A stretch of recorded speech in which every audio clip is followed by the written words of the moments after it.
1월 26일 누가복음 5장 17절에서 26절입니다. 하루는 가르치실 때에 갈릴리의 각 마을과 유대와 예루살렘에서 온 바리새인과 율법 교사들이 앉았는데 병을 고치는 주의 능력이 예수와 함께 하더라. 한 중풍병자를 사람들이 침상에 메고 와서 예수 앞에 들여놓고자 하였으나 무리 때문에 메고 들어갈 길을 얻지 못한지라.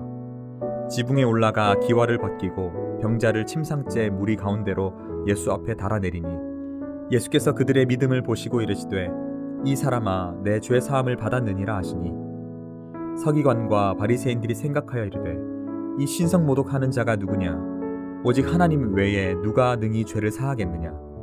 예수께서 그 생각을 아시고 대답하여 이르시되 너희 마음에 무슨 생각을 하였느냐. 내 죄 사함을 받았느니라 하는 말과 일어나 걸어가라 하는 말이 어느 것이 쉽겠느냐.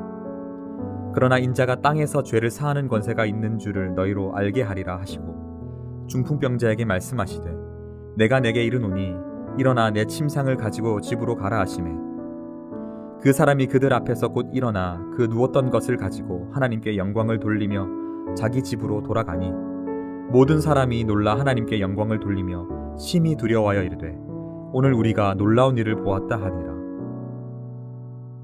오늘의 말씀은 죄를 해결하시는 예수님입니다. 많은 사람이 다양한 기대와 생각을 가지고 교회에 나옵니다. 그런데 예수님은 무엇보다 우리 죄를 사하시는 분이라는 점을 기억해야 합니다.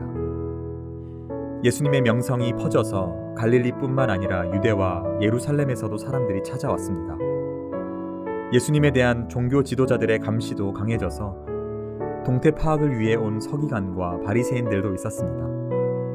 그런 상황 속에서 어떤 사람들이 중풍병자를 예수님께로 데려옵니다. 침상에 메고 왔다가 사람이 너무 많아서 지붕으로 올라가 지붕을 뚫고 예수님 앞으로 달아내립니다. 예수님께 병 고치는 능력이 있다고 믿었기 때문에 이런 과감한 행동을 했던 것입니다. 그런데 예수님은 이 중풍병자에게 죄 사함을 받았다 라고 예상치 못한 말씀을 하십니다. 그 자리에 있던 서기관과 바리새인들은 예수님이 신성모독을 한다고 생각했습니다. 죄 사함은 하나님만 가능하시기 때문입니다. 하지만 예수님은 하나님의 아들로서 죄 사함의 권세를 가지셨습니다. 예수님은 단지 병 고치는 수준이 아니라 근원적인 문제인 죄의 문제를 해결하시는 분입니다. 질병이 치유되는 것도 중요하지만 더 중요한 것은 죄의 문제가 해결되는 것입니다. 왜냐하면 육체의 연약함은 이 땅에 살 동안만 걸림돌이 되지만 죄를 해결받는 것은 영생에 영향을 끼치기 때문입니다.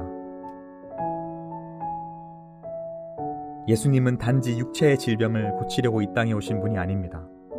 근원적인 죄의 문제를 해결하시기 위해 오셨습니다. 죄인을 구원하기 위해 오신 것입니다. 그렇기 때문에 여전히 죄의 문제로 고민하고 해결받지 못한 분은 예수님 앞으로 와서 죄의 짐을 내려놓고 사죄의 은총을 받으시기를 바랍니다.